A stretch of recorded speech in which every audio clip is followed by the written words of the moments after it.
अस्सलाम वालेकुम व्यूवर्स, अली कमर हैं आपके साथ। आज हम आपसे बात करना चाहेंगे कि रियल एस्टेट के अंदर डॉक्यूमेंटेशन कौन से होती हैं और किस तरह से प्रोसीजर आगे बढ़ता है। देखें, जब कोई सेल की ट्रांजैक्शन होती है तो उसमें आपको देखना पड़ते हैं सारे डॉक्यूमेंट्स। फ़ाइल ओरिजिनल है या डुप्लिकेट फ़ाइल है या डुप्लिकेट कुछ उसमें डॉक्यूमेंट है या सारी ओरिजिनल है, ये देखना बहुत ज़रूरी है और ये बहुत इंपॉर्टेंट भी है।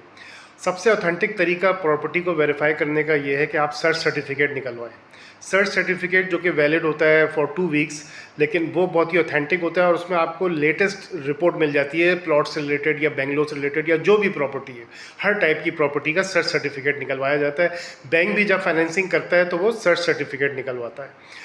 तो डॉक्यूमेंट्स देखना भी जो प्रॉपर्टी कंसल्टेंट है उसकी ज़िम्मेदारी है कि वो चेक करे, क्योंकि उसकी एक्सपर्टीज़ होती है। उसे थॉरोली उसको वेरीफाई कराना चाहिए, चेक कराना चाहिए कोई इसमें कोर्ट मैटर तो नहीं है, कोई ट्रांसफ़र में कोई इशू तो नहीं है कि उस पर बैंड लगा हुआ है या कोई मसला है।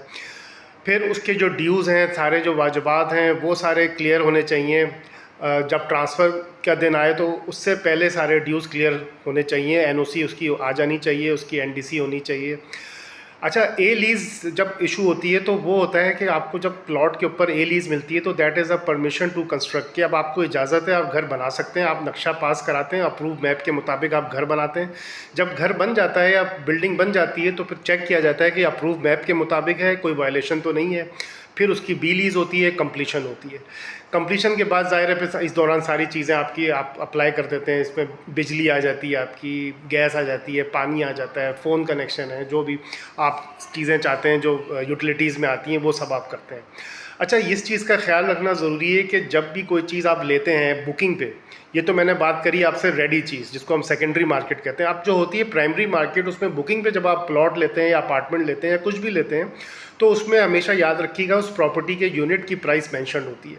अदर चार्जेस का प्रोविज़न अलग से होता है, जिसमें पार्किंग की फ़ीस है। जैसे आपने अपार्टमेंट बुक कराया, अब जब वो रेडी हो गया तो आपको फ़र्ज़ करें बताया ही नहीं गया, तो वो भी गलत है। बताना चाहिए कि जी पार्किंग के अलग से हैं, पानी के अलग से हैं, बिजली के अलग से हैं, गैस के अलग से हैं, लीज़ के अलग से हैं, लीज़ के ये चार्जेस हैं। और अगर कोई बिल्डर से आप किसी ने लिया हुआ और वो आपको रीसेल कर रहा है तो बिल्डर ट्रांसफ़र की ये फ़ीस है। हर चीज़ बतानी चाहिए ताकि बायर को हर चीज़ पता हो, और इसी तरह से सेलर को भी बताना चाहिए कि जी उसके ज़िम्मे क्या है और क्या चीज़ नहीं है। तो इसके लिए ज़रूरी है कि जो प्रॉपर्टी कंसल्टेंट है वो ख़ुद को बहुत ही ज़्यादा अवेयर रखे, हर चीज़ से वाकिफ़ रखे, अपडेटेड रखे, मालूमात ले, इंफॉर्मेशन ले। ये चीज़ बहुत ज़रूरी है आपके लिए, अपने क्लाइंट को बताने के लिए। बहुत शुक्रिया।